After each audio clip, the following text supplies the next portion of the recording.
Conference is in progress.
We would like to welcome you to the Provo City Municipal Council meeting. It is 5:35. We're convened in the City Center Municipal Council chambers on September 25th, 2018. This meeting is being broadcast live on YouTube, Provo City Council, where it will also be available for on-demand viewing. The council requests that citizens help maintain the decorum of the meeting by turning off electronic devices, being respectful to the council and others, and refraining from applauding during the proceedings of the meeting. We will begin with a roll call. Brian Jones, George Handley, Dave Connect, Kay Van Buren, Gary Winterton, David Harding, Dave Sewell, I believe that Mr. Stewart will be here in just a few minutes, and I wouldn't be surprised to see the mayor also here in a few minutes. We'll begin with an opening prayer. Ryan King has agreed to offer that for us, and then we will have a Pledge of Allegiance by Seth Clark.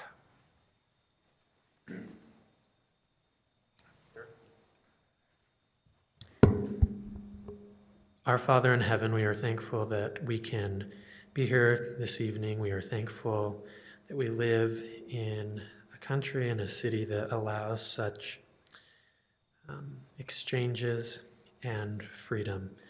We are thankful for the service of these wonderful people in the city and all that they do. We're thankful for our Lord and Savior, Jesus Christ. Father, please help us to maintain a sense of respect in the proceedings tonight, and please bless everyone involved to be able to think clearly and progress the city forward. We pray for these things in the name of Jesus Christ. Amen. Amen.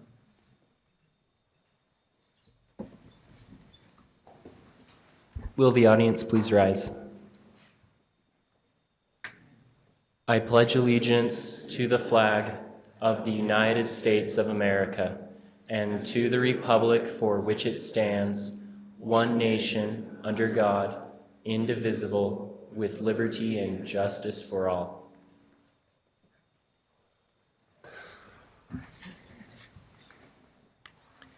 Thank you. We'll begin with the approval of minutes for the July 10th, 2018 council meeting, July 17th, 2018 council meeting, and the September 11th, 2018 council meeting.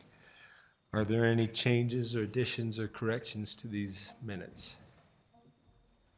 Seeing none, I will declare those minutes approved by unanimous consent. We'll begin with item number 1, Neighborhood Spotlight, introduce the new Rock Canyon Neighborhood Chair.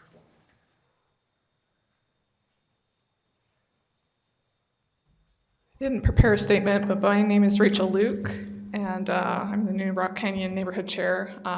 We have a great neighborhood. It's located not too far away from BYU, and so we have some of the impacts that you'll see in other neighborhoods. And by and large, I still plan on sending out a survey as to what our priorities are as a neighborhood. But I think the biggest one that I've heard thus far is that we really would like to maintain the residential character of our neighborhood. And we could use help with efficiency in zoning enforcement and maybe some more streamlined ways of achieving that. But I'm happy to be here, and I'm excited to represent our neighborhood. Thanks. Rachel, can I give me the boundaries exactly where the Rock Canyon is? Okay, this microphone. So we go up to Rock Canyon Park, and we go down, and we include Centennial, we include Rock Canyon Elementary, and we go down to Canyon Road. So we're 2300 north, north of that, all the way to, I don't have the map in front of me, but that's kind of the parameters. We don't include Edgemont Elementary, so that kind of gives you an idea that we go down to Canyon Road and up to Rock Canyon Park. Any other questions? Thank you for being willing to take on this as the neighborhood chair. We appreciate that.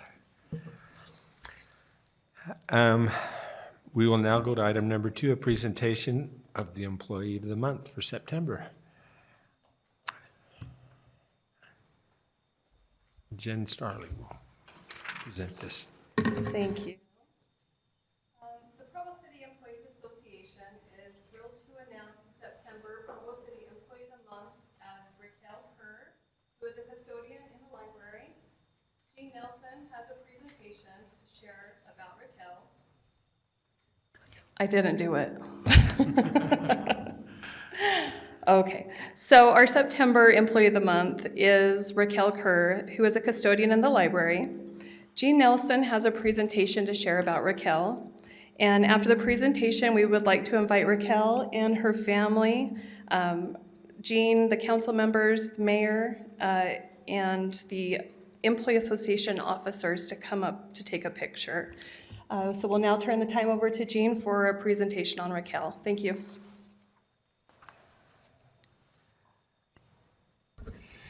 Mayor Kafusi, members of the council, it's a pleasure to be here tonight. Particularly a pleasure to recognize one of our outstanding staff members, Raquel Kerr. Raquel is our lead cleaning person, and she arrives at work at 4:30 in the morning, some mornings at 4:15. And you know, I have never seen anything but a smile on her face. I've been there at those hours, and that's hard to put a smile on your face at 4:15 in the morning, but she's always very pleasant. And she's an extremely hard worker. We've got that presentation. Do I advance that? Oh, right there. I suppose so. Whoops. So there's Raquel, and she's a mother of two, and her two children are with her tonight, as well as her mom. Okay. Well, and Raquel loves to ride bikes and travel with her kids. You can see that. She's a runner, and she's a reader, and she loves to watch movies. Love to go with walks with her dogs, and I didn't know this about you, Raquel. Demolition derbies. I think that says something about you. And she's a volunteer at her school and loves to cook, hike, and play sports, especially soccer. Raquel is our lead. She's a supervisor of our cleaning crew, and we get a lot of wonderful compliments about our library, how clean it's looking, and it's largely due to Raquel's example and her leadership. And so on behalf of the library, I want to congratulate Raquel and recognize her as the September Employee of the Month, Raquel Kerr.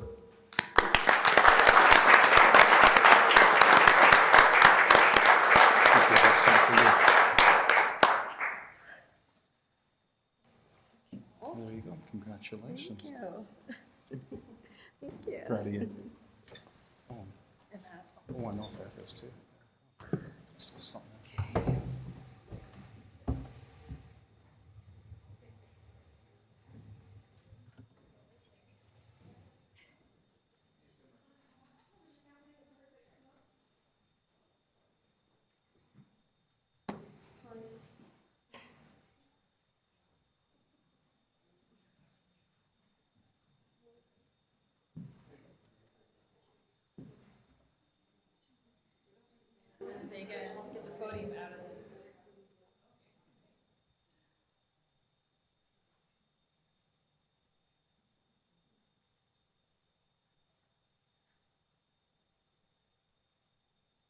Always take 6 pictures, right?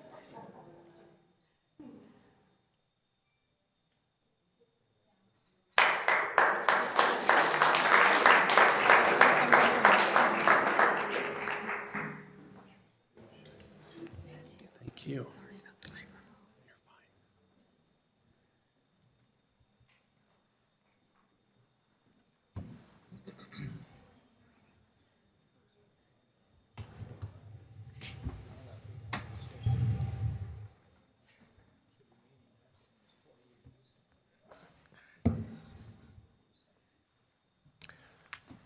We will now move to a resolution authorizing Provo City Administrative Services and Mr. Chair. financial personnel. Mr. Chair, did you want to do the public comment first?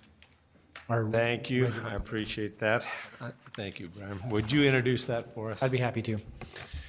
As indicated on the screen, a required public hearing will be held for certain agenda items prior to council action. After each such item has been presented, time to comment will be provided for all those who wish to speak. For items that do not require a public hearing, public comment will still be taken following presentation of the item, but will be limited to 10 minutes. At this time, 15 minutes have been set aside for an open public comment period, which is intended to allow comment on matters that do not appear on the agenda. Persons who speak during this time to an item that is on the agenda will not normally be afforded a second opportunity to speak during the comment period specific to that item. During any public comment period, each speaker will generally be limited to 2 minutes. Additional time may be given to individuals specifically invited to speak, such as applicants, neighborhood chairs, or others that may be representing additional persons. Please begin your comments by stating your name and city of residence. Due to noticing requirements, no formal action will be taken in this meeting on matters that do not appear on the agenda. And Bryce, do you have a second slide for the, yes. So I just wanted to comment really quickly. There are 3 items on the agenda that have to do with the bond in the November election for city facilities. I just wanted to say now, in case someone had comments about them on a different topic, that each of those will be limited to a very specific purpose.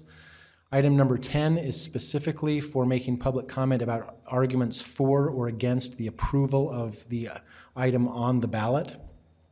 Item number 11 is specifically for public comment about the process for issuing the bonds and the potential economic impact on the private sector of the buildings themselves that would be built with the bond money. And item number 12 is specifically about the election procedures regarding the bond. For example, where the polling places are and what the polling workers are allowed to do. So if you have public comments related to the bond or the city facilities that don't fall into one of those 3 categories, then now would be the time to make those instead of waiting. Those with comments are invited to approach the podium. Also, just for your understanding, that we will begin this public comment on the bond at 6:30, making it time specific. We are not allowed to do it before 6 o'clock under state law, and we wanted to make sure that everyone that wanted to be able to participate could get home from work, and so we've elected to have that time specific bond discussion at 6:30 tonight.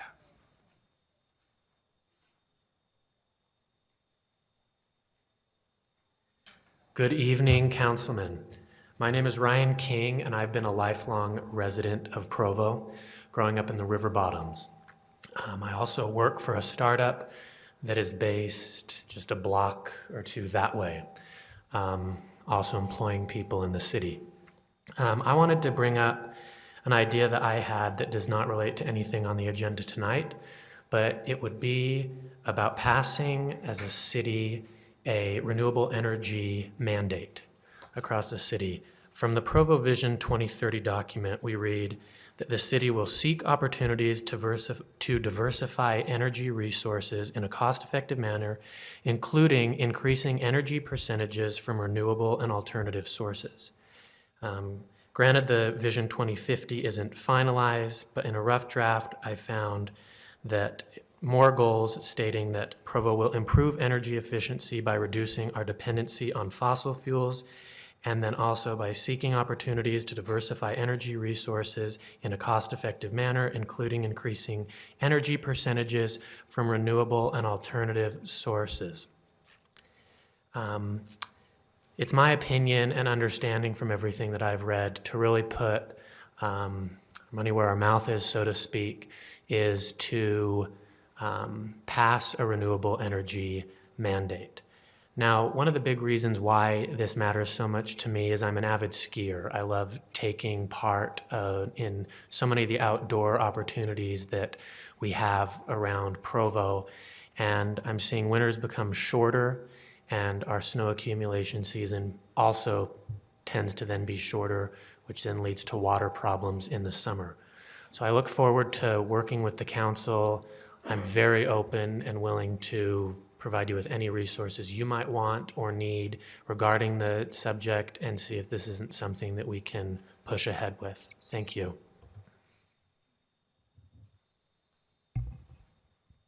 Should we tell them about an announcement that's going to come out tomorrow?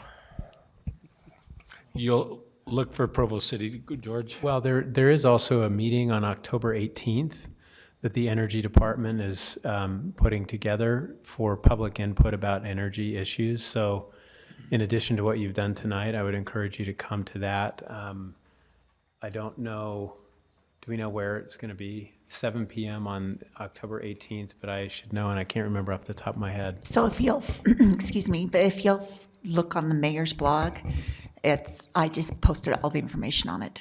The place, the time, the events.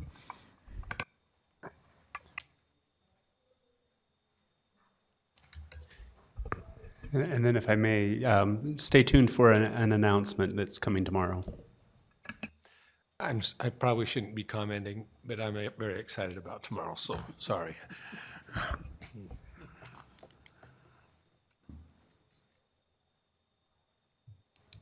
Hi, my name is Nicholas Merrill, and I'm a student at BYU.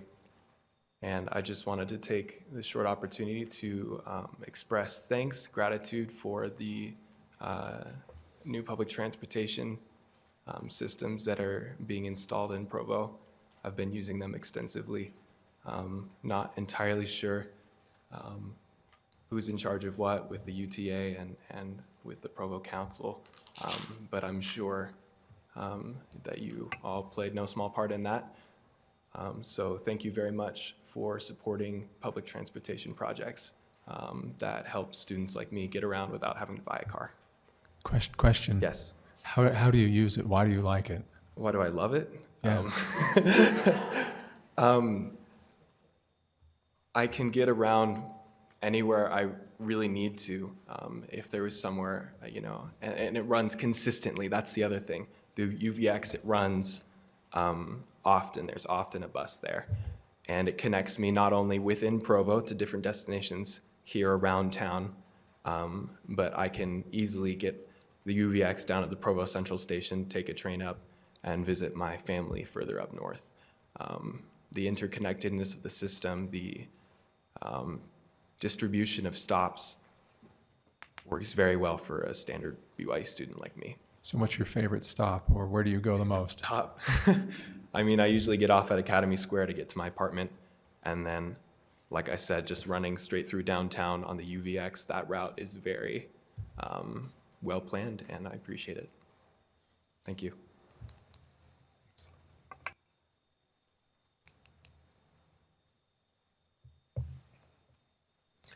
Thank you. Seeing no other public comment right now, we will close that item, and now we will move to item number 3, a resolution authorizing certain Provo City administrative services and financial personnel to continue to manage the public treasurer's investment fund. And John Borgett will present this.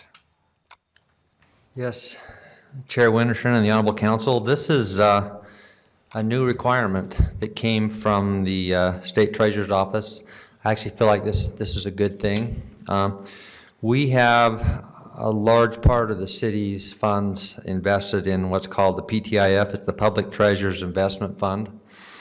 And what the state wanted to make sure that the council took part in is actually authorizing individuals that have access to this account, just to try to make sure that we have good, strong controls, and that only those that are listed here have access. And Dan Follett, our treasurer, who's ill, he was actually going to be here tonight to discuss this, is the one that would primarily access, and he is the one that has over time made changes. We pull money and move money into the account all the time. And I'm listed on there just as a backup in case he's ill or not available. And so those are the only 2 individuals that have access. I would also mention that that any journal entries or things that are done that relate to those transactions are not done by Dan or myself. They're done by a separate person who doesn't have access to the accounts. And so anyway, that we're here to kind of present based on the state's requirement to have these 2 individuals authorized, and I can answer any questions anybody might have. Okay. Thank you, Thank John. you. This item is open for public comment.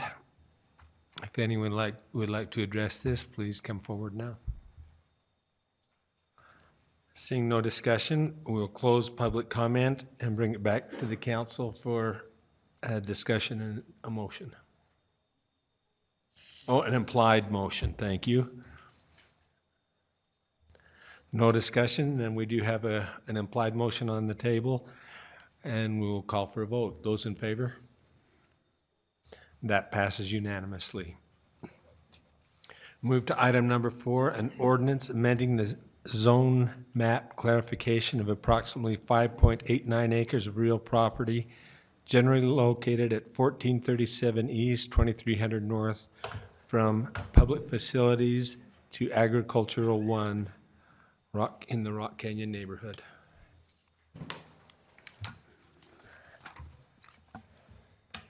Thank you. We'll get the slides up here in a second. So this is a rezone request along 2300 North as you go towards the Rock Canyon Trailhead. You can see it there on the map now. Mostly vacant property. There's an old ranger station there on the west end of it. There's storage use there currently, trucks and things like that. The request came in to rezone this property from PF to agricultural 1 acre zone in order to build 3 residential lots. So 3 single family lots as shown on the screen. A couple things to note on this request. The large hatched areas are fault line hazard areas where buildings cannot go. So you can see on lot 2 especially, but all 3 lots are somewhat restricted with where a house could be built. The request came in for agriculture 1 acre lots because they only want 3 residential lots. They didn't want the opportunity to come back later and subdivide additional residential lots in there like you would be able to with like a R1 zone. This has gone through staff review. It's gone through planning commission, received a recommendation for approval. Staff is also recommending approval. There is one discussion item that came up today in study session, and that is with agricultural use. You are allowed to do different agricultural activities as permitted uses. The applicant has offered to somewhat restrict those in covenants that would run with the land in order to alleviate some concerns of obnoxious noises, odors, or things like that that could come with certain agricultural uses.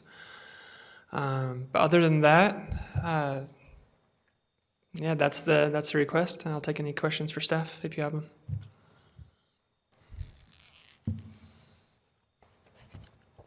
Questions about those uses.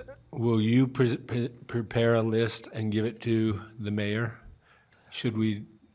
The applicant, you can discuss it with him. The applicant would, in most cases, prepare those covenants, and we would present that.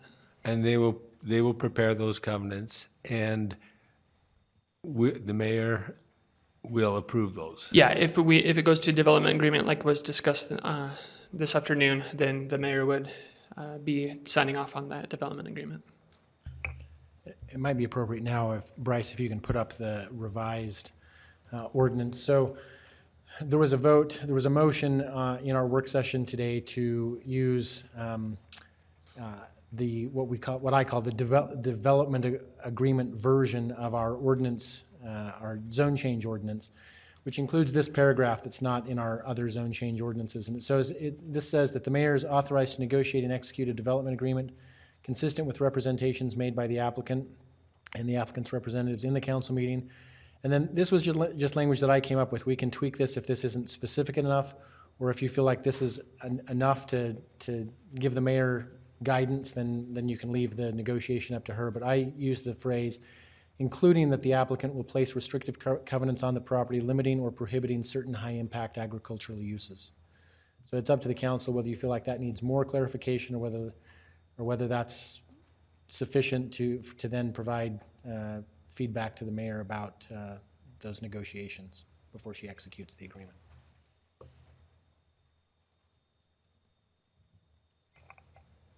Any other questions for Aaron, George? We talked about house size, and I think in this afternoon's meeting I didn't ask for clarification, and excuse my own ignorance on this, but where is it that where's the language that would describe those limitations So it's in the zone code, so in the A1 zone, it limits the building height and yard setbacks and permitted lot area. And again, you're satisfied that that would be consistent with what's on that street at this time? I am. Okay. Yeah. Okay.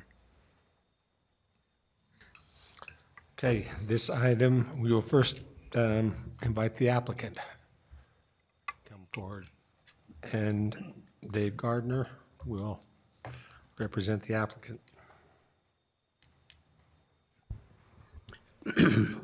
I'm Dave Gardner. I'm representing the property owners on this parcel. We're not going to have a mink farm or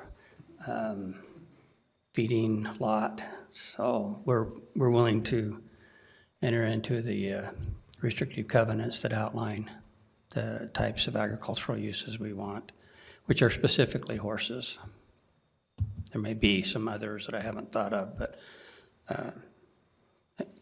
that's primarily the thinking of the owners.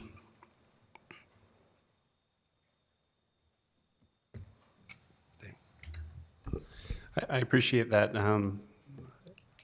These covenants, I think, are important because residential zones are designed to protect the residential the residential character of areas, and residents generally expect those types of protections. And by going to an agricultural zone, we open that up a little bit. And while the current plan isn't to do some of these higher impact, we have to look down the road a little bit. And so if that's not the plan, if you're willing to enter into that, and if the mayor's willing to negotiate that with you, then I feel comfortable moving forward with this.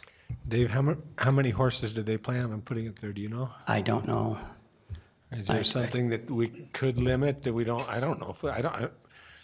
I've been around horses a very little bit, but I don't know how many we want to have up there. Yeah, and I'm not sure on that. I have to go back, and as you know, the owners are hard to get together, so I'd have to go back and talk to them and make that proposal that would go to the mayor's office. Has the neighborhood been informed of the horses? of the horses? Well, we've said we wanted the agricultural uses. We were in our mind thinking horses. They may have been thinking pigs. I don't know, but that's not the intent. So. Okay.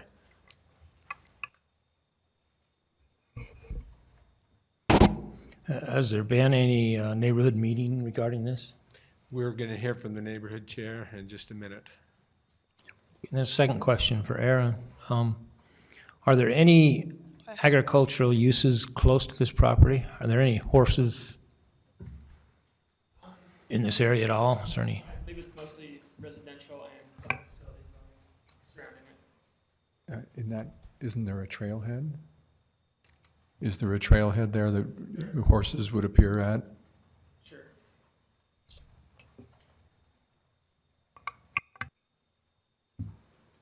Thanks, Dave. We will invite Rachel to come up and address this.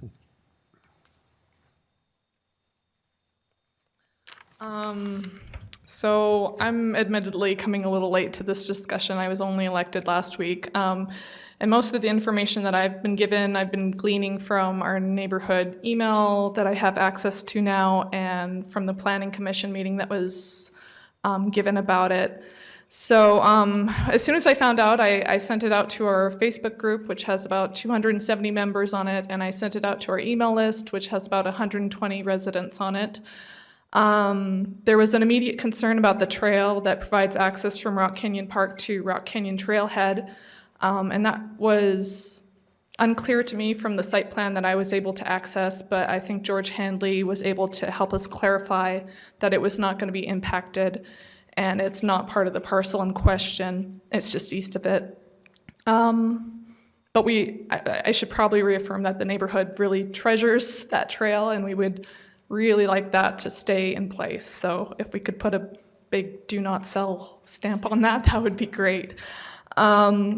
There was one concern that the use of the land was not very prudent, but I don't think they were understanding that there's fault lines involved. And considering this is coming off a collector road, I feel like the majority of the neighborhood supports the lower density that's being proposed. So from the Planning Commission, I saw a couple residents that came up that felt they weren't very informed. There was not a neighborhood meeting about this proposal. It seems like most of the concerns from the residents on the Planning Commission were concerned about the size of the house and the placement of the house, and it sounds like that's still being negotiated right now. I do appreciate the no pigs stipulation. And as far as horses, no one has been apprised. That was not something I considered when I first saw this, that livestock would be involved. We do have horses on Timpview Drive. There's one little parcel that still has some horses, and actually the neighborhood really enjoys that. The kids are always over there feeding the horses. They love it. And from my perspective, I think having horses near the trailhead where people are accessing would actually be kind of nice, but I'm not sure how the neighbors who live close to this parcel would feel about horses being there all the time. So that's something I don't know, and I'm willing to go back to the neighborhood and try and figure out how people feel about that. But otherwise, I see no reason why this shouldn't move forward. So, any questions? Well, I guess maybe I'm putting the decision back on you a little bit, but would you prefer to have that opportunity to speak to your neighborhood about the horses to make sure? Sure. I think so. I feel bad because I'm just coming at this in the late stage of the game, and right. The neighborhood was not, I mean, there were some people in the initial discussions, but it sounds like just certain people were approached about it. And my personal preference would be to put it out there and see what comes out back. So, especially I think his last name was Money, lives right west of this. I wouldn't mind talking to him to see how he feels about the horses, but okay. I don't see it being a huge problem. Okay, thank you. Sorry, very much. that's Dave? not very definitive. So I don't know if you can get specific numbers or placement on the property, but if I was a neighbor and had any concerns at all, and I'm not sure that I would, I love horses. Right. And used to live up in Edgemont, and I know exactly what you mean. Mm-hmm. It's kind of eclectic up there. Yeah. But yeah, the actual number and placement on the property could be important to how they feel. Mm-hmm. So I'm happy to go back to the neighborhood and put that out there. Okay, thank you. Okay. We will open this item for public comment then right now. Okay, seeing no public comment, this item was heard by the Planning Commission on September 12th, and it's the first hearing item for our council. This means that if any council member would wish to continue this discussion until a specific time, they are allowed to voice that opinion now. Yeah, I'm supportive of this project. I think it's a good one. I think it's the right development for that area. It just seems to me that given Rachel's recent election, the issue of the horses, the number of them maybe could be specified by the owner or by the applicant, and then the neighborhood can weigh in on that, and then I think we can look at this again in 2 weeks. Is it 2 weeks, Brian, or 3? It's October 9th. 2 weeks. So, okay. I just have a question for Mr. Gardner.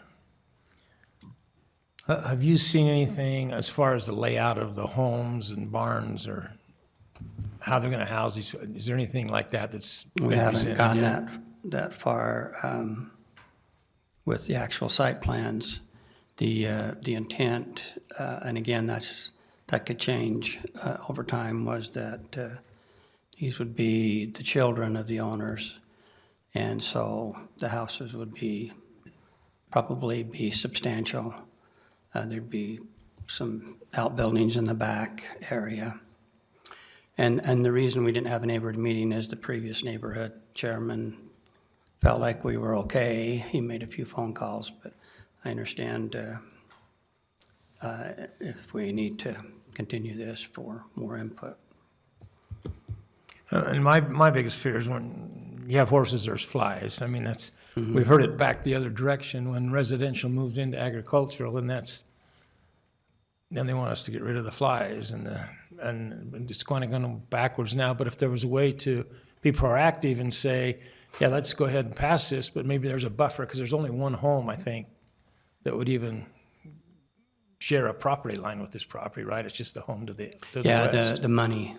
So there was Mr. some way Money's. to just have a little, if the horses were on the other end, or, I don't know, just in the design, I think that could be solved easily.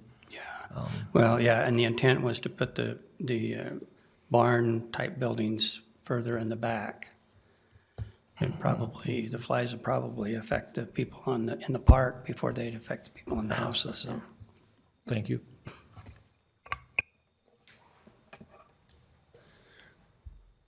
Mr. Harding.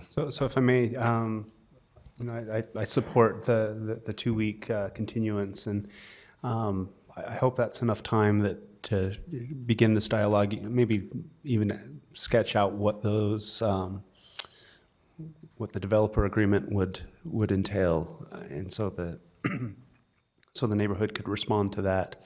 I think would be helpful.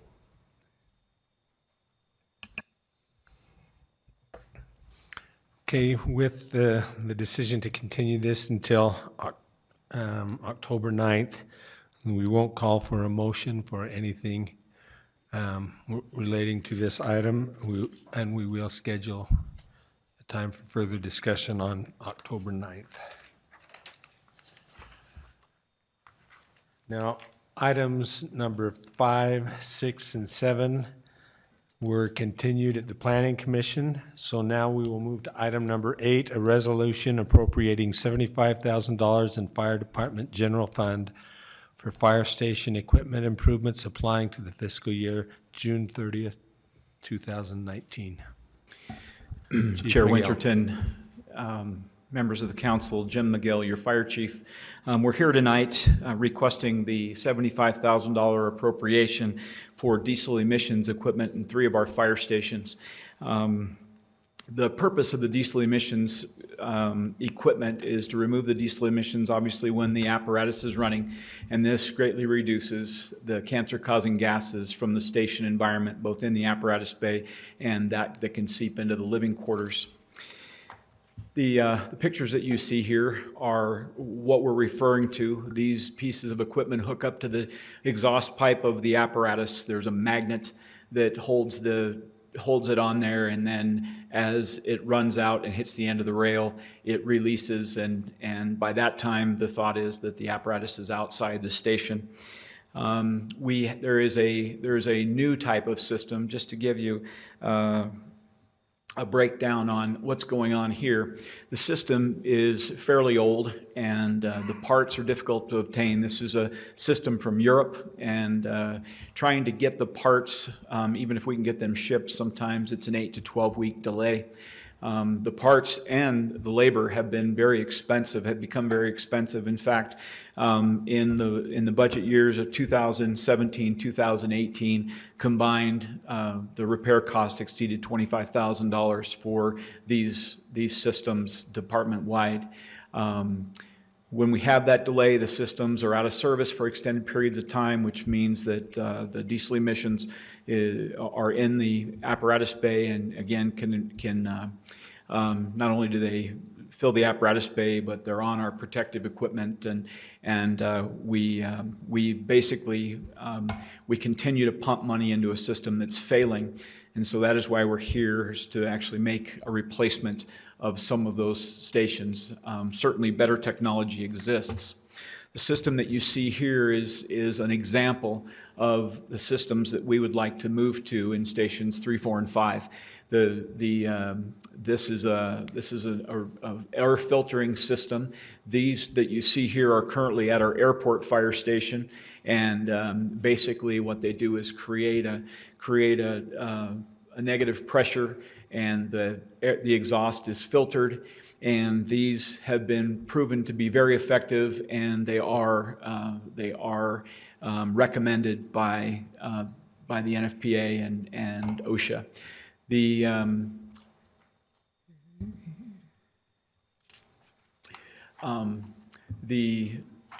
As I said, the placement of these are in stations 3, 4, and 5. They are the newer stations that we have, and as we talk about later tonight, we're hopeful that there's no reason to replace Station 1 and Station 2 right now. We're hoping that we'll make those changes as changes are made to those buildings.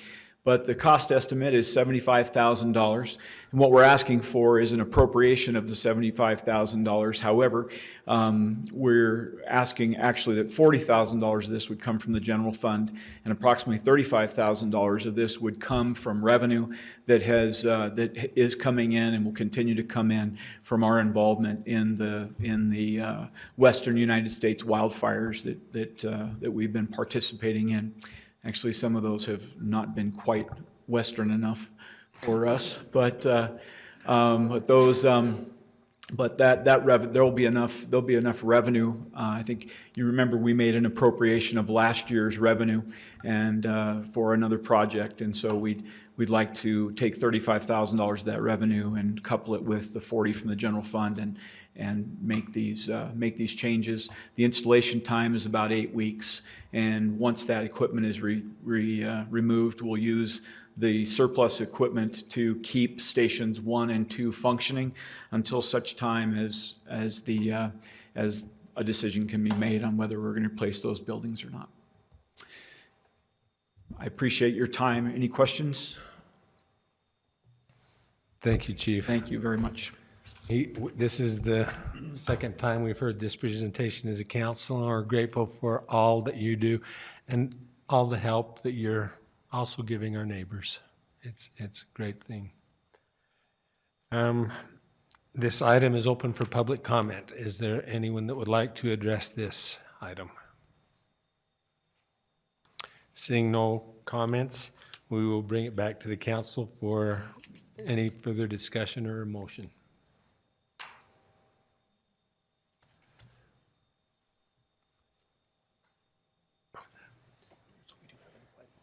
Oh, thank you. We do have an implied motion with no further discussion. Thank you, Dan.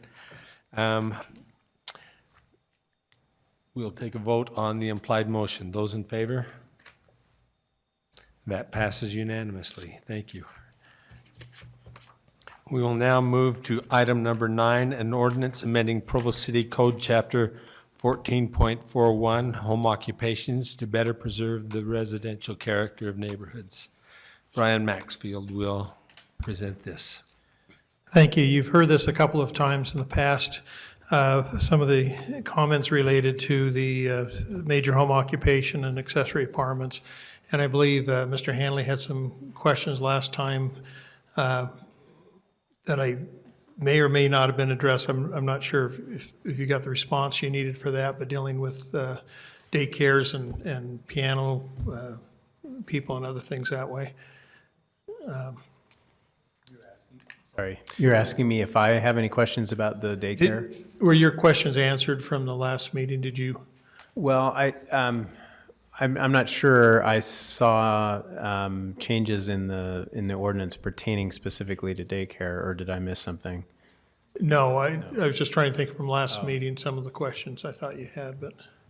Well, one of the things I was wondering about, and this may end up being something that we just have to do separately from this particular ordinance, but it does seem to me, and in fact, I think we got an email just today or yesterday from somebody else that pertained to a day school or preschool situation, and so I'm just sort of feeling like maybe we need to address the specific conditions of preschools And I don't know if that's, and maybe Mr. Jones can clarify, but it seems like maybe that's in the business license chapter, or, and is that appropriate to have as a separate conversation? I think it probably is best addressed separately, but it probably is an additional change to the home occupations section, but it's probably one that's best handled separately from this because it doesn't have any direct. It's in a separate section of the ordinance, so. Yeah. So.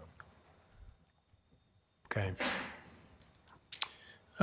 Otherwise, I just kind of asked if there are any questions, any follow-up things that we could respond to.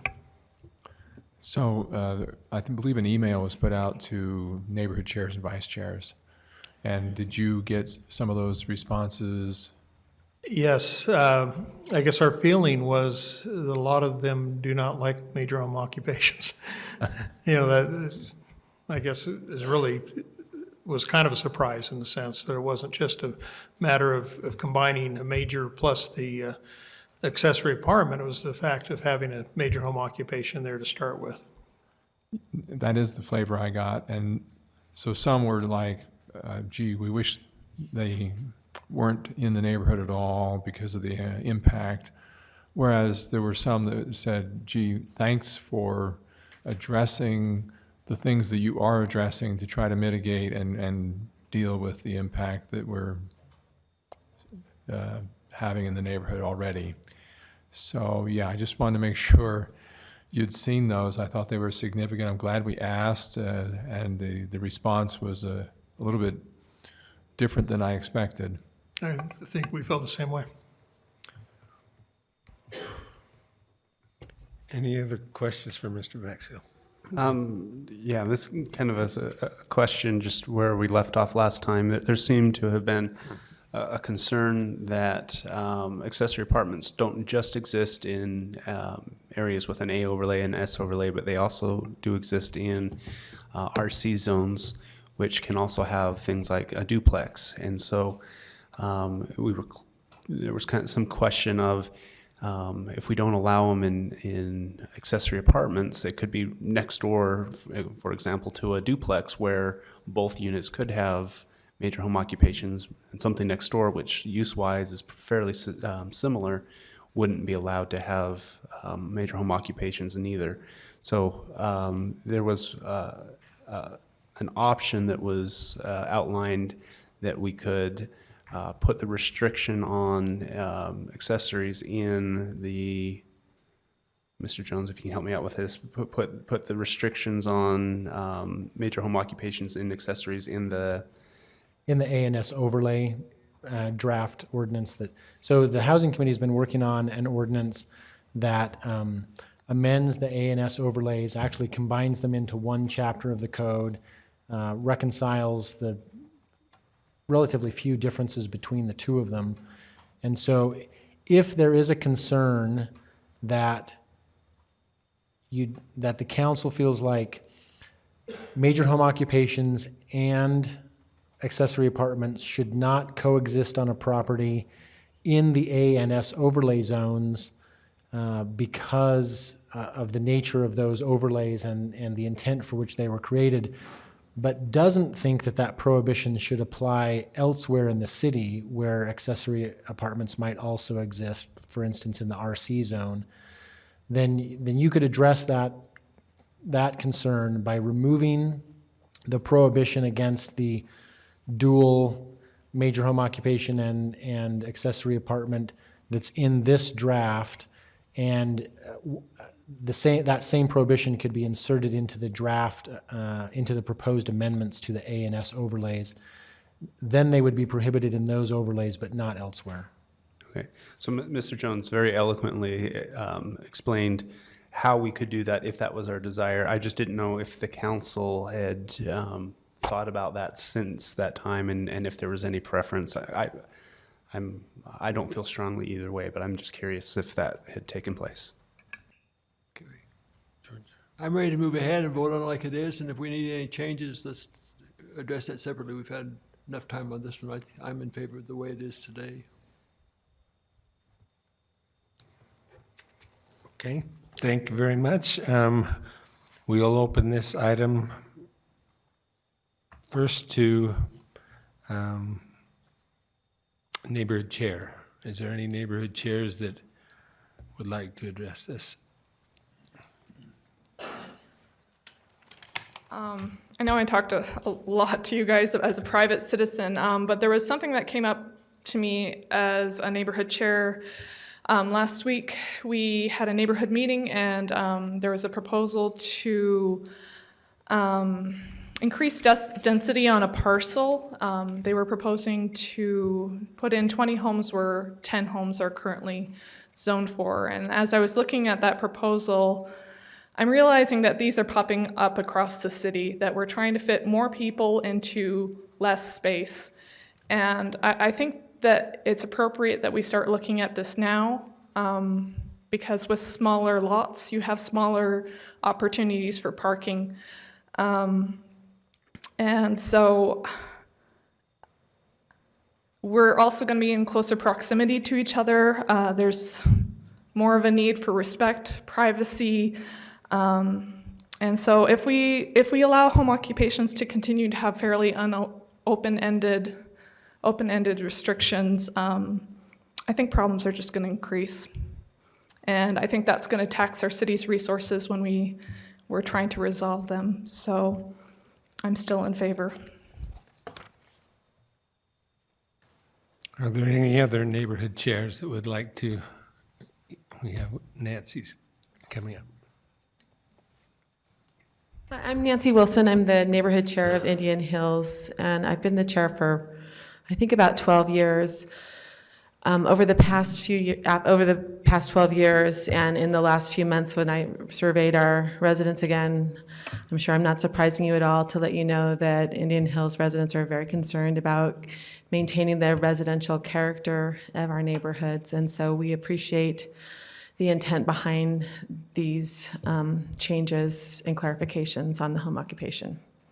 Thank you. Thank you, Nancy.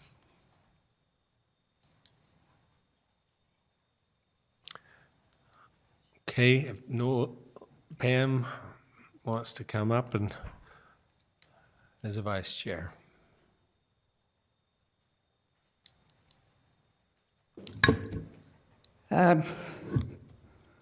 I know that Nancy has been concerned with one particular house in the Indian Hills neighborhood, which is next to mine. I am Pam Jones, one of the vice chairs of Edgemont neighborhood. Several years ago, when my parents lived on Cherokee in the Indian Hills neighborhood, there was a bunch of relatives who rented a house from some people that lived across the street from my parents, and they were a musical group, and they liked to play trumpets at all hours of the day, and a lot of the neighbors complained about it. I was in Idaho teaching school, or Las Vegas, I don't remember the exact year, but I know my mother told me that the renters in this house were not welcome in the neighborhood, and eventually they were asked to leave. Now they moved a few blocks away, and they're in the Rock Canyon neighborhood now. And apparently the same type of problem has popped up, where they are making a lot of noise. They have little concerts. There are lots of people, lots of cars. At times they leave litter. Some of the neighbors with children are concerned. And I'm surprised that this type of problem is still going on. Don't we have a noise ordinance that should be getting enforced? On the other hand, according to the restrictions that were mentioned at the last council meeting, I felt that they were a little bit too tight.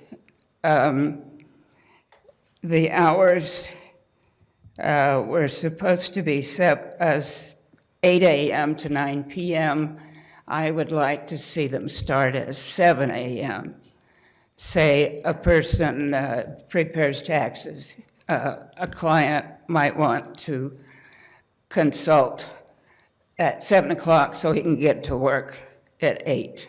There could be a lot of situations like that. Also, I'm wondering about the number of customers or clients or visitors involved. It's supposed to be, 2 an hour or 6 for a major business. Is that an average? Or how do you determine that? We could ask Brian or Bill, but I would say it's probably a maximum per hour, not an average. That's not very much, not very many. Well, I understand that, but then the purpose of the ordinance is to make sure that the nature of the neighborhood does not change noticeably.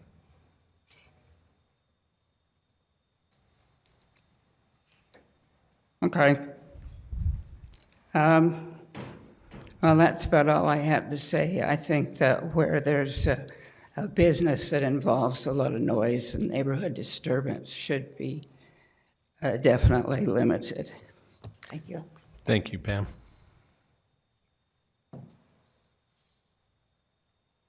Okay, we will now open this for public comment. Anyone wanting to address this issue can come forward. So I state my name and where I'm from. Please. Nathan Walsh. I live in Southwest Provo. Do you need the address? No? You're Good. fine. We're good. Okay. I just wanted to voice my support for the amendments, and I'm going to read so that I don't mess up. Support for the amendments for the home occupations in Provo. The ambiguity of the current language has allowed home businesses to interpret this issue differently, causing neighborhoods to have to deal with significant commercial activities in an area that was not zoned for these purposes. I have read over the changes and hope you will support them. Rather than go line by line, I would like to simply compare these home businesses to the application process for the rules about accessory apartment overlay zones. And to be clear, I'm not talking about when those two are combined. I'm just talking about the process for applying for that overlay to be applied to a new area. That recently came through our neighborhood, and so it's something that I became familiar with. My understanding is that the code associated with having accessory apartments is concrete and thorough, including the requirement that accessory apartments have their own parking off the street and that homes must continue to appear as a single-family dwelling. I find it interesting that the code for these accessory apartment overlay zones appears to be more clear and restrictive than having a home business. From my perspective, a home business should be at least as restricted as an accessory apartment, since the apartment has an additional family that is using the space as a home rather than a business. Thank you. Any questions? No. We're good?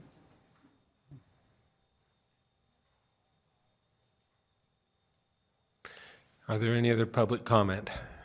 Okay, thank you. Hi, my name is Steve Luke. I live in Rock Canyon neighborhood. I guess that would make me the first lady of Rock Canyon neighborhood.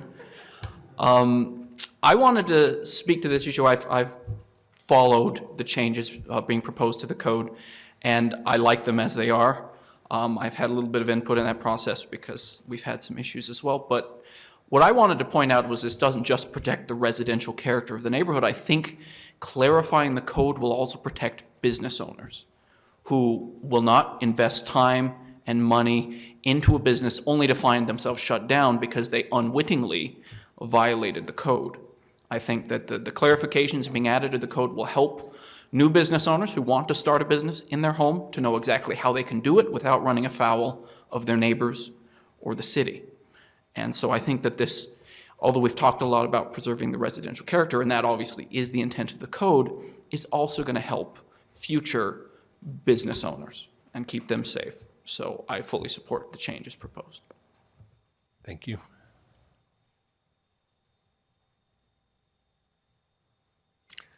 Okay, we will now close public comment on this item.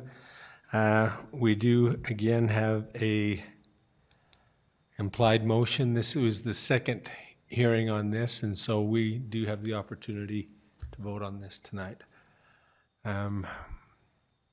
There is an implied motion. Is there any discussion about that motion? George.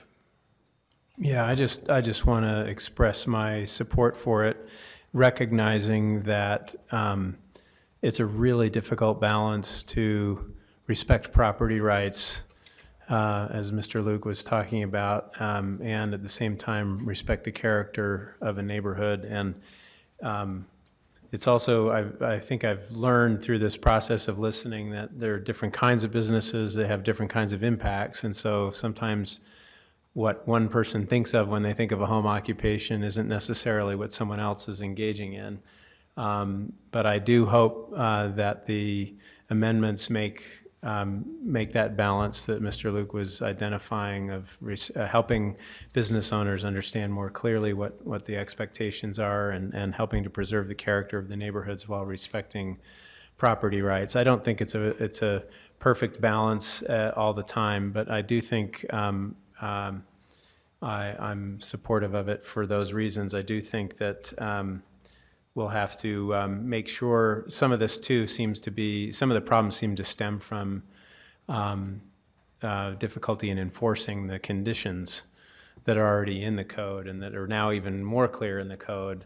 And so hopefully this provides a little more teeth and clarity so that abuses can be prevented and property rights can be respected. So, and I do look forward to looking more specifically at some of the conditions that might need to be amended for preschools.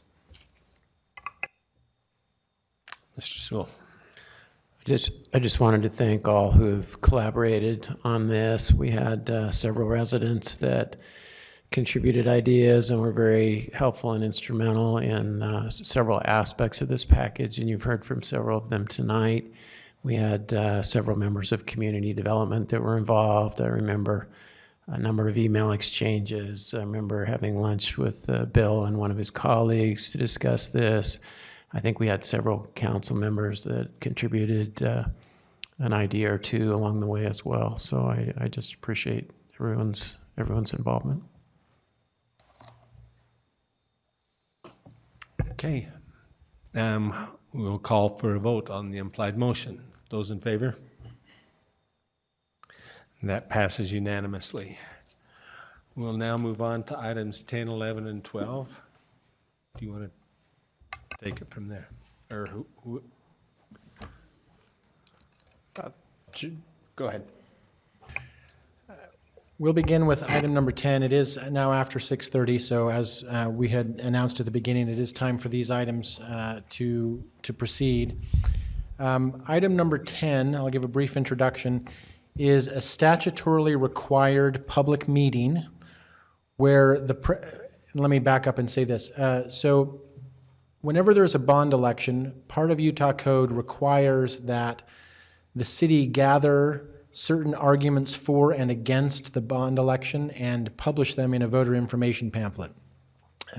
Those arguments just finished being collected yesterday and are going to be presented as part of this public meeting. In addition to collecting those, state code also requires that a public meeting be held where anyone who wants to give oral testimony about that issue can do so. Recognize that the audience for these comments is the public, not the council. The council has already voted and approved a resolution putting the item on the ballot, so it's already on the ballot and there's no decision point to be made today. What state law requires is that we hold this public meeting so that any member of the public who wants to speak to the rest of the public about why they think the bond proposition should or should not pass have the opportunity to do so. State law further requires that we allow equal time to those who want to speak for and against. So we have spent quite a bit of time, maybe more than we needed, but we spent quite a bit of time discussing how to ensure that that happened. And Mr. Harding, correct me if I'm misspeaking, but I think that the procedure that we have arrived upon is that to begin with, Ms. Erkenbrack, our city recorder, will read the city's official position in favor of the bond and the reasons therefore, the private citizen argument for the bond and the rebuttal to it, and the private citizen argument against the bond and the rebuttal to it. Following that, we will allow public comment in 15-minute increments. 15 minutes for those who want to speak for the bond, followed by 15 minutes for those who want to speak against the bond. And we've allotted, it doesn't look like there's a lot of people here, but we've allotted doing 2 cycles of that, although I don't know that we have enough people here to fill up those cycles, because during those 15 minutes, you'll be limited to 2 minutes in your public comment. What have I omitted about that? Did we discuss how I'll be chairing these items, acting as chair during these items? Yes, we decided just to avoid any even appearance of impropriety, since Mr. Winterton was actually involved in the writing of the private citizen for argument. He's decided not to chair this part of the meeting, and so Mr. Harding, our vice chair, will be chairing the remainder of the meeting, just to make sure that there's not any appearance that there might be some kind of bias or impropriety. And I believe, did you still want to take the 10-minute recess? I don't believe so. We had discussed at this point taking a 10-minute recess in case there were so many people here that they needed to figure out what their strategy was, but that doesn't appear necessary. So I think, unless you had any other comments, I think it's time to turn it over to Ms. Erkenbrack. Just a couple thoughts. Well, no, I think let's move to that, and then I have a couple thoughts before we actually open for the public hearing.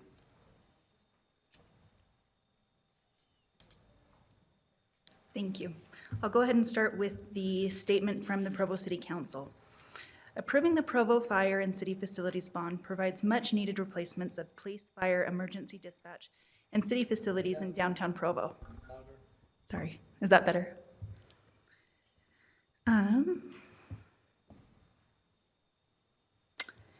And Fire Station 2 in North Provo, and enhances our sense of community, increases business and economic vitality, and ensures a safe and responsible city. After lengthy assessment of space and safety needs, consideration of various options, and consultation of the public, the City Council determined that delay in building new facilities would put public safety at further risk and would be financially unwise due to rising construction costs. The Council voted unanimously to ask you to authorize a $69 million bond to construct new facilities for the operation and administration of Provo's police, fire, emergency dispatch, and other city departments downtown and Fire Station 2 on Canyon Road. Replacement facilities at these locations are needed for 4 main reasons. 1, seismic safety. The current buildings do not meet the seismic safety standards necessary to keep emergency and vital communication services operational after even a moderate earthquake. Proposed new facilities will be built to require seismic standards and will improve our ability to support the community in and after a disaster. 2, space needs. Provo's population has more than doubled since the city center opened in 1972. Likewise, public safety and other staffing levels have expanded to support our growing community. Consider the police department. In 1972, the department was staffed by 42 officers. Current operations require 107 officers and 50 civilian support staff. Meeting these needs required repurposing facilities to the degree that storage closets now serve as offices. Proposed new facilities will provide the space necessary for public safety needs. 3, aging buildings. Built to serve the city's needs for 25 to 40 years, the city center complex is 46 years old and has been failing structurally and operationally for decades. Converted from a house in the 1960s, Fire Station 2 is simply in disrepair and no longer serves the community's needs. Proposed new facilities will be built to today's standards, providing the safety and longevity necessary for Provo citizens and employees. 4, during public consultation, residents and business owners said the city should do the project right and do it downtown. Other options involved repurposing or remodeling existing buildings elsewhere and would have been initially cheaper, but they couldn't guarantee the same durability, energy efficiency, and lower cost of maintenance of a new building, nor would they have provided the security needed for a police headquarters. The cost difference amounts to about $3 per month for the median homeowner. The replacement of the city center complex in the downtown area will be a significant investment in downtown, one which also leaves space for further redevelopment of the current city center block. This bond allows Provo to provide maximum safety, longevity, and downtown vitality for future generations. Please support the police, fire, and city facilities bond by voting for the issuance of bonds. Okay, next I will read the argument in favor, and this was written by Gary Winterton, Bill Fillmore, Austin Taylor, Carl N. Snow Jr. Provo's core community values include our strong sense of security and well-being, our safe neighborhoods and public places, our responsive and proactive approach to public safety and emergency preparedness, well-trained and equipped safety professionals, and that comes from Vision 2030 Provo core values. The Provo Police, Fire, and City Facilities Bond is needed now to support our crucial need for emergency services. We must provide adequate, safe facilities and room to grow. The police department has outgrown their space. We believe providing the police department with adequate space will serve as a tremendous recruiting and retention tool. And we must replace Fire Station 2 before it fails completely. In the event of an earthquake, the existing city center is not equipped with seismic standards to withstand a disaster. If this happened, emergency services and communication would be hampered, along with most city services. If approved, our new police, fire, and city facilities would be built to appropriate seismic standards, giving us the ability to keep our city functioning and providing assistance in any unplanned event. Going through this process, we hired the best, most knowledgeable professionals to analyze our situation and provide insight and detail regarding how we'll meet current and future needs. Building new provides us the ability to plan for and build something for which Provo can be proud of now, the next 50 years, and beyond. We know that $69 million is significant. We own property in Provo. We too pay property taxes on our homes and businesses. We understand that this impact that this bond places on individuals and businesses, yet as our fellow residents have come to open houses, tours, and meetings and become informed, they see the tremendous needs of our current facilities. While these residents also feel the crunch, they see it as absolutely necessary. As involved citizens, we have seen the great work our city employees do. They are prudent in the use of the tax dollar. Our current city center is just one example. It was built to serve a population of up to 80,000, and yet we surpassed that mark in 1980s. As our population has grown, so have the needs of the residents.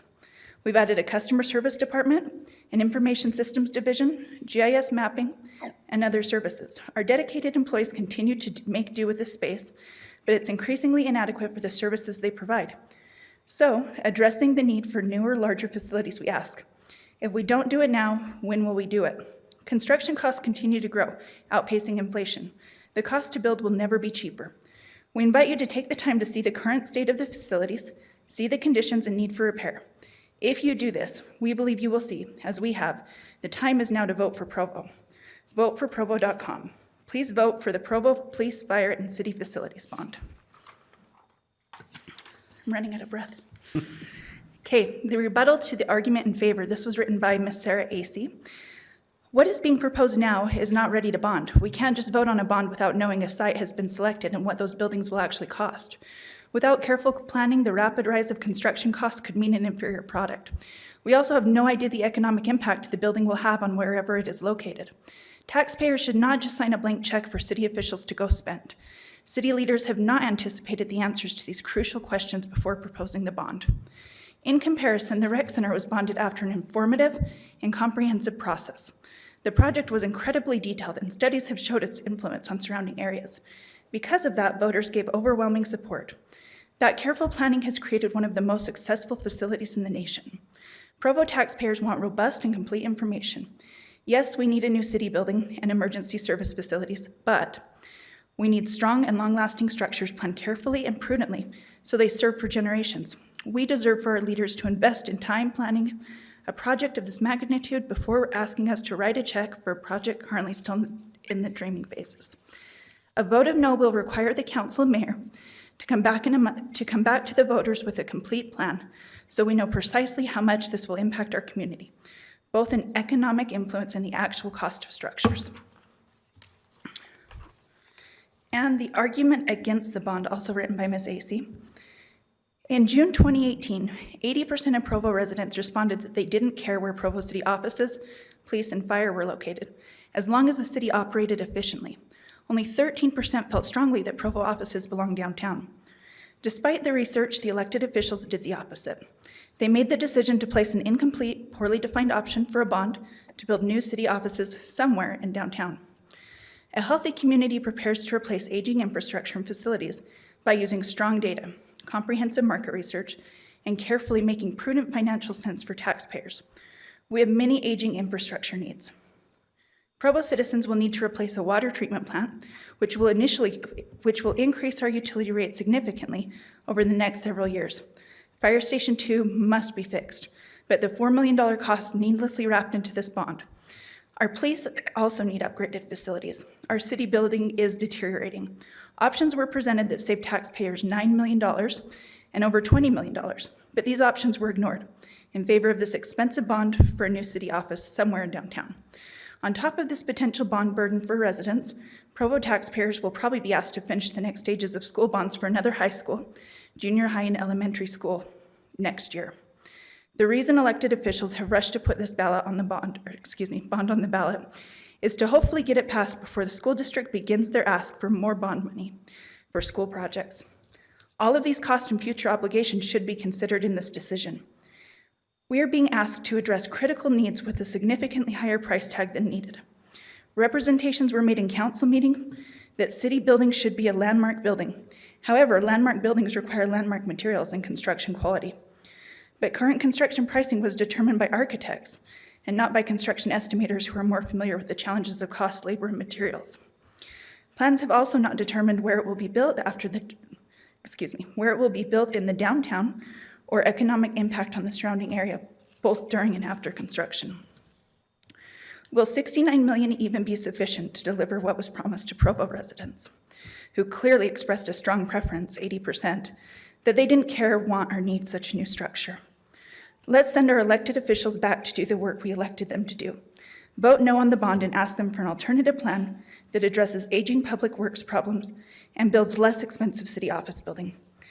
Let's ask our elected officials to do the fiscally responsible thing, reconsider how we solve the issue for millions of dollars less. A no vote will require our elected officials to seek a more prudent solution and send the message that the citizens of Provo do not want an irresponsible rush for a bond that asks citizens to pay for the most expensive house in the most expensive neighborhood. Okay, and this is the rebuttal against that was written by, was it just you, Gary, or was it the others? So this is the rebuttal from Gary Winterton. The discussion regarding new public safety facilities has not been rushed. For several years, I've been on the city council. This has been a discussion for consideration. The process has been ongoing and thoughtful. One primary reason to act now is that substantial money for maintenance is needed now. We could put that maintenance money into a new facility and save millions of dollars. As we've engaged in this discussion, one message the administration and city council have heard loud and clear, and often: if you are going to do this, do it right, and do it downtown. We recognize the total bond price of $69 million will require sacrifice. However, I believe the project now under consideration will be functional and meets the needs of Provo now and for the next 50 years or more. With the help of trained professionals, the process of determining construction costs has been financially conservative, prudent, and in accordance with the industry's best practices. Even those opposing this bond recognize our needs. I quote Ms. Acey, "Fire Station 2 must be fixed. Our police also need upgraded facilities. Our city building is deteriorating. These needs are critical and urgent because we've continually kicked the can down the road. Our needs will only increase as Provo grows. The longer we wait, the worse the deterioration will become, and construction costs steadily increasing. Now is the time to stand and be responsible. Vote for the police, fire, and city facilities bond." That's it. Thank you, Ms. Arkenbrecht. Very well done. It was a lot to read. Really appreciate that. So we are now getting to the point where we will have the public hearing on the arguments for and against. I just wanted to reiterate a couple of things. This is guided by state statute, and we are trying to be very careful to make sure that we stay well within the lines there. So as you come up to speak, we will have a 2-minute timer and ask that you keep your remarks to those 2 minutes. There will be an audible timer, and you will hear it go off. Again, because we are trying to make sure that we abide by the letter of the law, we'll give a 5-second grace period after that alarm for you to finish up your sentence, after which, if necessary, I'll turn the microphone off. Please don't make me have to do that. Let's keep to the 2 minutes so we can move things along and can follow the state requirements. We will begin with 15 minutes overall set aside for arguments in favor, after which we will have 15 minutes of arguments against. And again, just please take a look at the purposes of the next 3 items, the purpose for the public comment.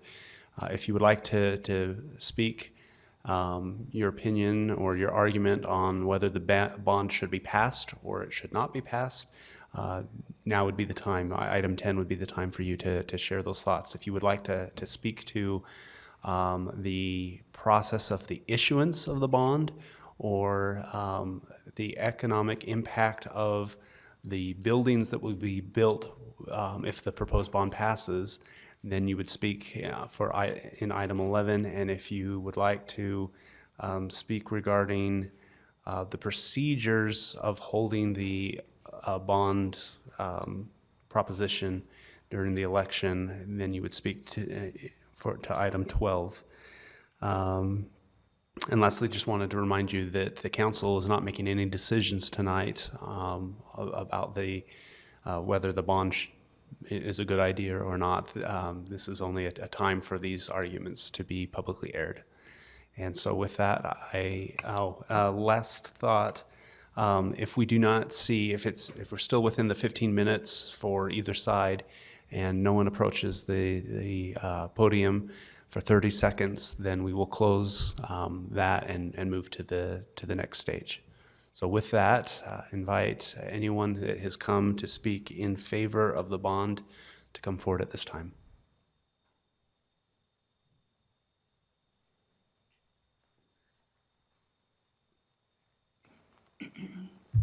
Pam Jones, again, Edgemont neighborhood. It sounds to me like the person who wrote the dissenting opinion didn't go on the tours, as I did. A couple of days ago, I had the chance to talk to John Curtis, former mayor of Provo and now our U.S. congressman. And I said, you know that at any time Provo has considered a tax hike or a bond, I have objected. Well, I'm for this one. His chin dropped, and he was speechless. Imagine that for a couple of moments. And I said, what made the difference this time is that I did get a lot more information. I was against the bond for the rec center, for the parks and recreation. There just wasn't convincing information in the public meetings for me to think, yeah, I can afford that extra. Well, they got passed without my vote. But this one, I think, is a need, not a want. Thank you.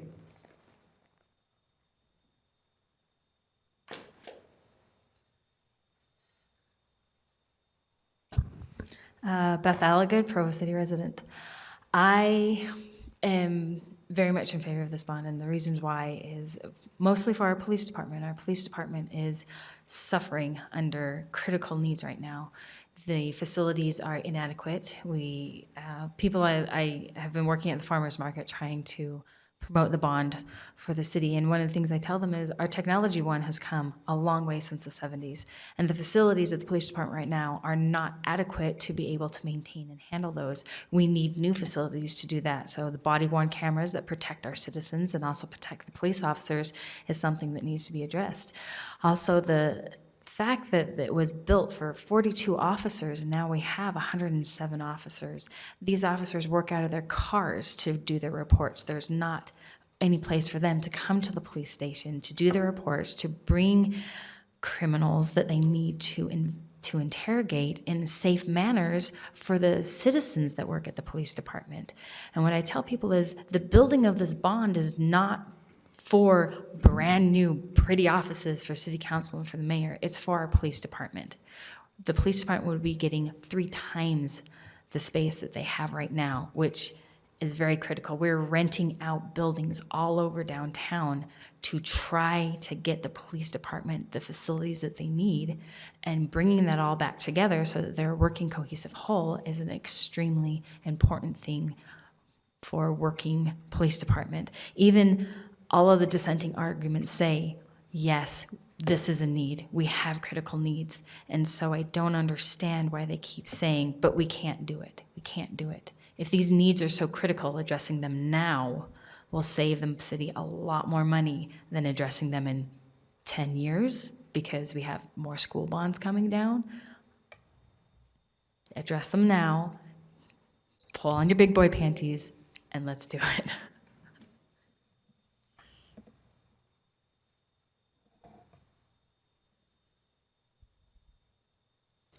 So, Mr. Mumford, if you would start a 30-second timer.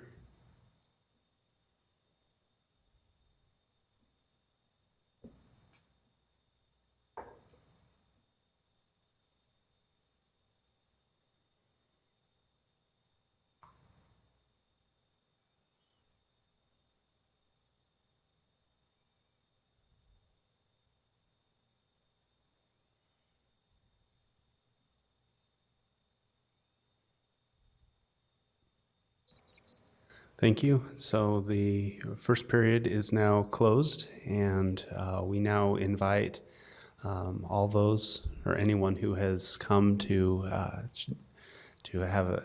argue against the bond, passage of the bond, to come forward at this time.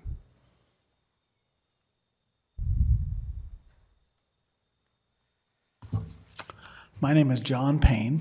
I'm a longtime resident of Provo City.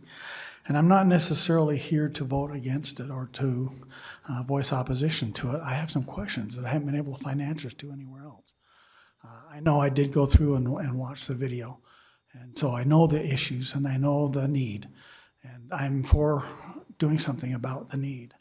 But what will be the deciding factor as to the location, which one you choose? That's a question I haven't found any answer to. I know there's two main competing sites. I don't see the sense of going all the way down to South Provo in the Provo Town Center and locating the city center and the center offices clear down there, whereas the needs down here are down to Provo. Also, have you made a decision on which site is most effective in cost, beneficial location, advantageous for the future for decades to come? And what will help you decide that? Also, does the bond cost cover all properties owned by us as residents of Provo, or only our residents within Provo City and any commercial properties that we may own? The county is a taxing authority. Will this cover all the properties we own within the county, or is this only from Provo City? That's a question I hadn't found an answer to. And the last, is there no other alternative for all citizens of Provo to help pay the cost of this bond over time, rather than just property owners? I think it's unfair to put all of the cost of the bond and the city services and everything else that this is going to fund on the backs of just property owners. I think there may be a sales tax option or something else needed to be considered, rather than just expecting us. This will cost us, we figured, for the next 10 to 15 years, over $50,000 for just us and the properties that we own. Thank you. Thank you.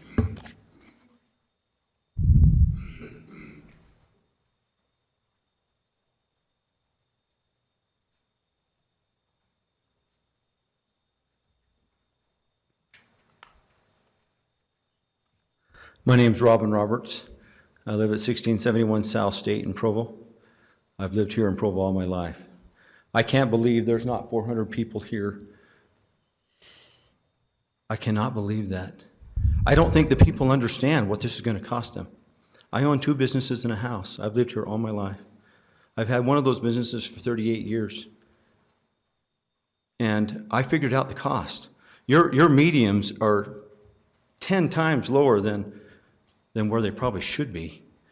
For me personally, I figured it out, did the homework, and it's going to cost me over $50,000 over a 20-year period. Now that's a lot. Now I had full support of the bond for going into the mall.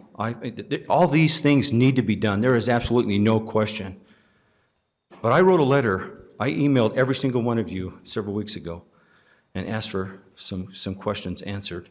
I had 3 answers from the 7. And one of the main questions that I asked was, how much money over the last 45 years has the city of Provo put away for the building of these structures, knowing that they will have to be done at some point in time? Now, government just doesn't work properly. This fact that you have to say you spend it or you lose it is just a wrong concept in government. And I don't think it's you guys' fault. You guys do an excellent job. I know most of you guys here, and I think that you have a very hard job. You have to make some hard decisions and things that need to be done. But we as taxpayers can't just keep flipping the bill every time you want more money. It just doesn't work. So my question is, really, have you put any money out? My question is, it's 0. My answer is 0. You haven't put any money out, and I don't think that's right. I don't think that's fair to the citizens of Provo. My vote for now is no.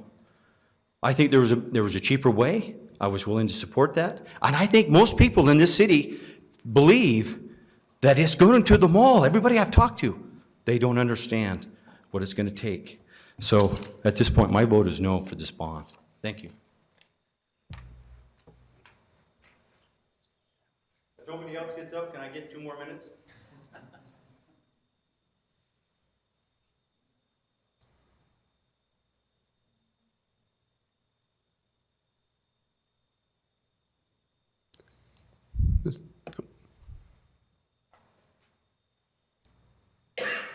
Hi, Nick again. I'm just an ignorant college kid. I'm not actually here to speak much against it. I just have questions like that other gentleman. Wondering if there are going to be any sort of renderings of the architecture or any other sort of specific layouts given to the public to inform their decision on the bond. When voting time comes around, can it be like, okay, like this is what you can expect, this is where it's going to be, instead of just like, hey, we're going to need some money in the future. That's it. Also, in regards to the costs being put exclusively on property owners, I love being a free rider, but I think that it could be fairly distributed across more people. Because we are taking advantage of improved services, better facilities. That's all. Thank you.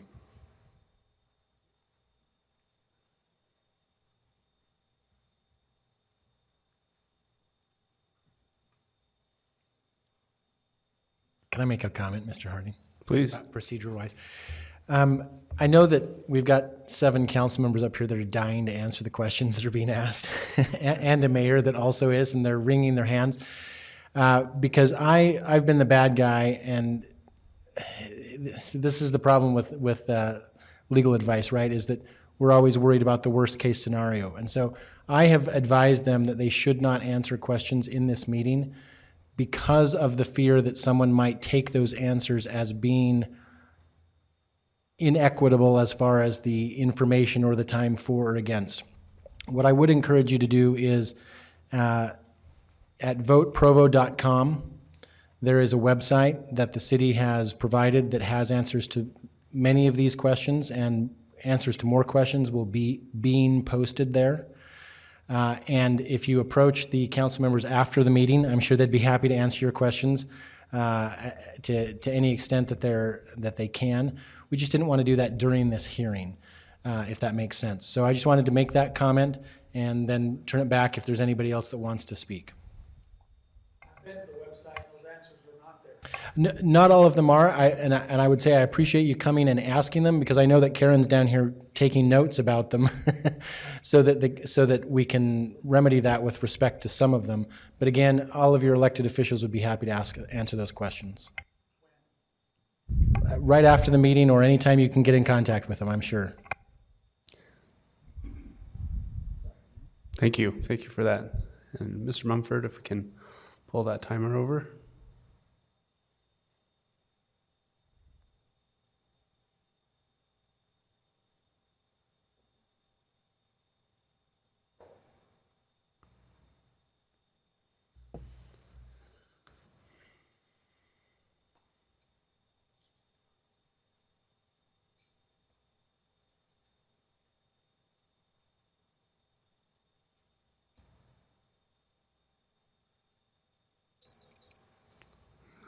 Thank you all, and that concludes our public hearing for item number 10, and we will move to item 11.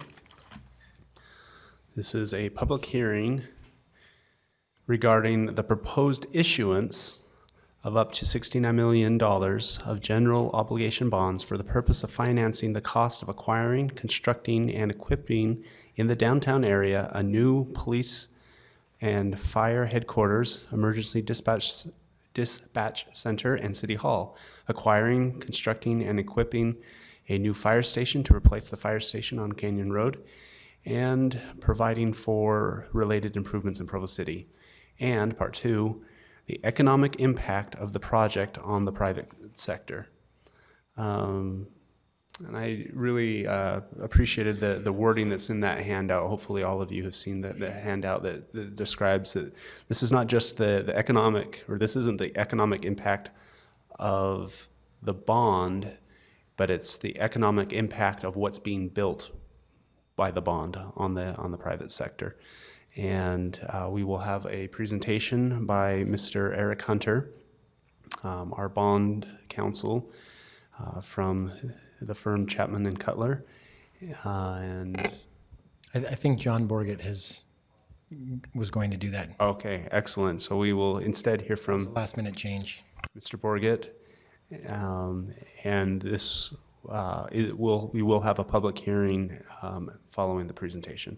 Yeah, and I don't have like a formal presentation, but just wanted to mention that this is a legal requirement that we have this additional hearing, and that just give individuals the opportunity to come forward if they have any comments or things that they want to say in relation to this item that wasn't covered in item 10. Thank you. Does anyone on the council have questions for Mr. Borgett?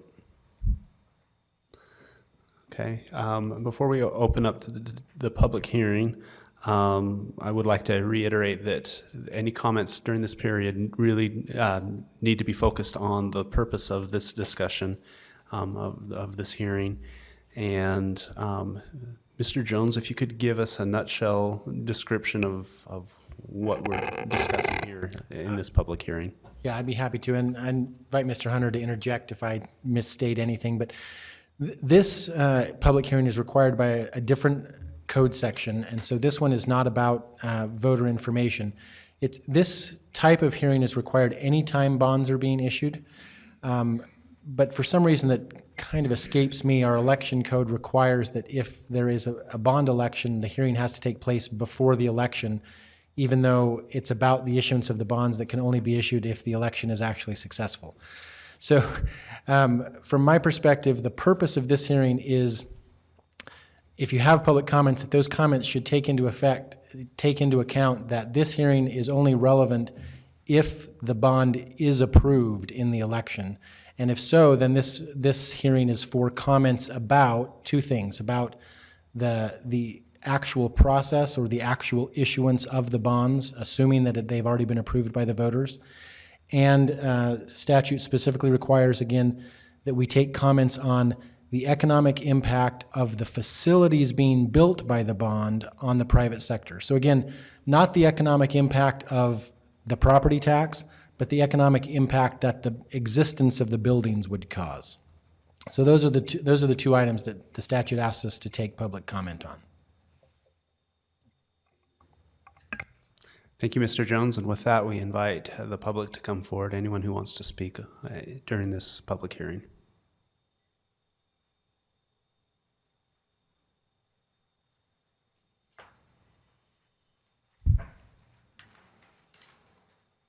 My name's Robin Roberts. I live here in South Provo. Well, it's an interesting question. You're asking us to economic impact on something that we don't even know where it's going to be or what it's going to be. How can that? That's an oxymoron, if you ask me. Why are we even doing this other than we're fulfilling a requirement? I still feel that the bond itself, asking for $69 million, as a public citizen, I would like to know what that was for, where it was going to be built, and see some architect of the building and what's going to happen. You guys did your homework, I felt, and I went to some of the meetings, and I felt that the bond, the $48 million, I felt that was sufficient, and I think you were looking for the aspects of other people, so I was willing to support that. But this $69 million for something we don't even know we're going to get, that's a difficult thing. I think the public needs to be, I still can't believe there's not 400 people here. There's some things that need to be said to people. They need to know what's going on here. So thank you for your time. Thank you.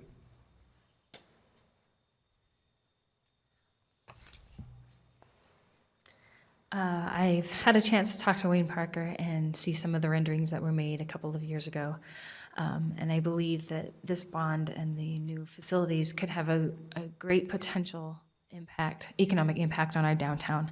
That if some of the renderings come to pass, and I do agree with Rob on one thing. I think we need to have something physical we can show people and say, this is the ideas that we're looking at. It doesn't have to be very specific and this is the exact structure, but something to show people that we are looking at moving the facilities to a place that will open up a development for downtown that could have a great and wonderful economic impact on our downtown, keep revitalizing it, keep growing it, and keep it moving forward and for our city.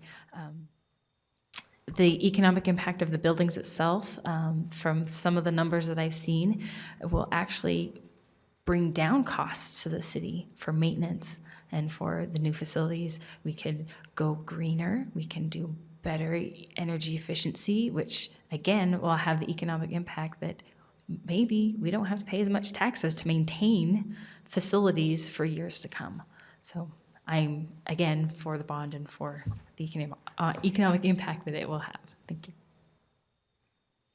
Thank you.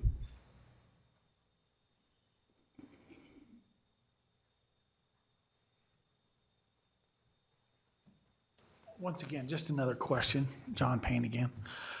Is there a projected rate at which these bonds will be sold? Will they be sold to the public? Are these general revenue bonds, or is this a municipal bond? Do we know what rate they will be sold to the public? Can't answer that. I think in this setting, it's fine to answer those questions. I think Mr. Borgen or Mr. Hunter would best be able to do that.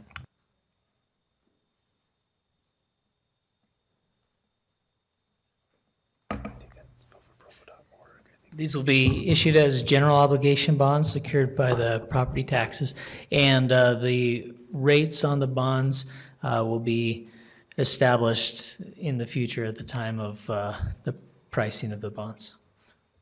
And if I may, obviously we're talking about bonds that would be issued at some point in the future, but can you give us an idea if they were being issued now, what kind of the rough range would be for the rates? So as bond counsel, I steer away from those and defer to the financial advisor. He'd be in a better position as we get to that point, but I dare not even try. Thank you.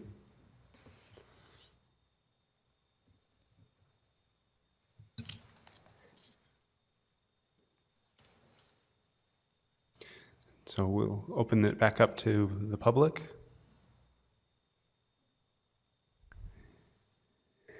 Seeing no further interested parties, we will close, and there's no discussion or decisions by the council, so we will close item number 11, and we will move to item number 12, which is an implied motion on a resolution establishing certain procedures relating to the holding of a bond election relating to the proposed issuance of up to $69 million of general obligation bonds for the purpose of financing the cost of acquiring, constructing, and equipping in the downtown area a new police and fire headquarters, emergency dispatch center, and city hall, acquiring, constructing, and equipping a new fire station to replace the fire station on Canyon Road, and providing for the related improvements in Provo City. And will we be hearing from Mr. Eric Hunter, our bond counsel from Chapman and Cutler this time. So this resolution is procedural in nature, as the title suggests, and it basically sets in motion the various things that the election officers and poll workers and other city officials will need to do in connection with the bond election, including by directing the election officers and the poll workers to perform their duties relating to the bond election in the same manner as they'll be doing with regard to the statewide election that's being held concurrently with the bond election, and by providing for a notice to be published of the bond election, which includes a variety of statutorily required items, and also providing for a meeting of the Board of Canvassers following the election. This resolution also serves as a standard reimbursement resolution in the event that the proposition passes and bonds are issued. It would allow for reimbursement from the bond proceeds of any project expenses that might be occurred before the bond closing.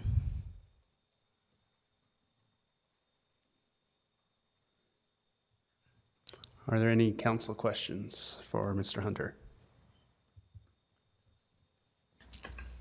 I am interested in helping the public understand the process of getting a bond approved. Can you go through that just very quickly for us, what that would entail? Sure. Ordinarily, the city will work with its financial advisor and our firm as bond counsel to also work with and find an underwriter. And they'll, between the underwriter and the financial advisor, they'll determine what the market is, and they'll kind of provide checks and balances on each other to get the best rate on the bonds under the market circumstances. We'll have another resolution at the time to solidify parameters and to lock in the terms, and then there will be a public offering typically, unless it's through a private offering, which typically wouldn't be the case with a bond this size. Usually you can do better in the markets. And what is the guarantee of the bond? In our situation, what will be the guarantee of the bond? The security for the bond is the general property taxes. And so in the event that there was a shortfall, it would be an unlimited property tax guarantee to the extent necessary to pay debt service on the bonds.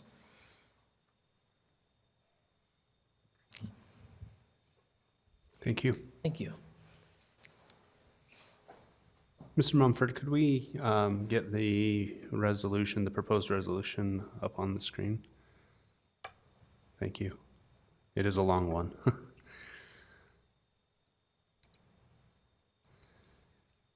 All right. As is customary, we will open this item for public comment. Any interested attendee? Seeing none, we will close the public comment portion and open it for council discussion.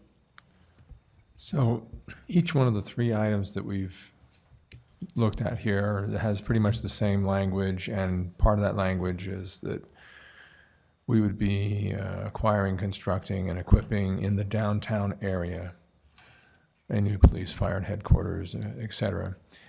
And it just, there seems to have been some confusion, like, gee, you know, where exactly? And I think it was very specific reasons why it was just downtown area. And do we want to address that as to why we left it open-ended rather than saying it's going to be exactly in one place? Is that appropriate at this time? That's the question. I just wanted to maybe clarify why we use that term, that vague term or general term. I think that'd be appropriate. And Mr. Connect, would you like to do that, or would you? Okay, well, my understanding is that it leaves our options open, that there's not just one possible location. And therefore, if the bond goes through, you do what's the best for the taxpayers by locating it at the most auspicious location that will be the best for the citizens and for the private businesses in the downtown, and that has yet to be determined. And from what I understand, we received an opportunity to look at a proposal just a week or so before we actually decided on which option. And so rather than say, no, we don't want to listen to it anymore, as a council, we decided, let's leave it open, but we're focusing on a specific option at this point. And we did have the opportunity to listen to another proposal. Mr. Sewell? So just to clarify, one option that's been discussed publicly is the possibility of building on the west side of the current city center block, going more vertical, so construction could occur while the current offices are still running. And then once construction was complete, we would have some space on the city center block that could potentially be redeveloped. And as was mentioned, there are other possibilities, maybe involving land swaps, but I don't know that it's appropriate to talk about those, and I don't really have the information on those possibilities at this point anyway. But they would be downtown, and then that was specified in the ordinance if those possibilities were to prove more attractive than the current option of building on the city center block. No. I don't know if the public heard that, so not at the mall, right? All right, any more council discussion focused on the certain procedures relating to the holding of a bond election?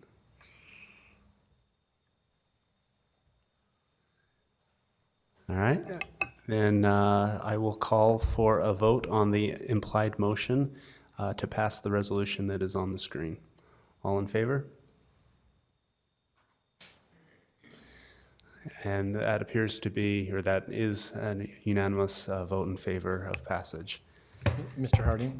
Yes, sir. Before you move on to the next item, which I think is adjournment, I had an email from Mr. Strachan, the council's executive director, who is not present but is viewing the meeting, and he just wanted me to announce that in reference to my earlier comment, he said, some of the questions are answered on the webpage already. We will add answers to the other questions as well and add a rendering. Please give us through Thursday. So the council staff intends to work on that. Thank you, Mr. Jones. Unless there is an objection, I will now declare the meeting adjourned by unanimous consent. Thank you all.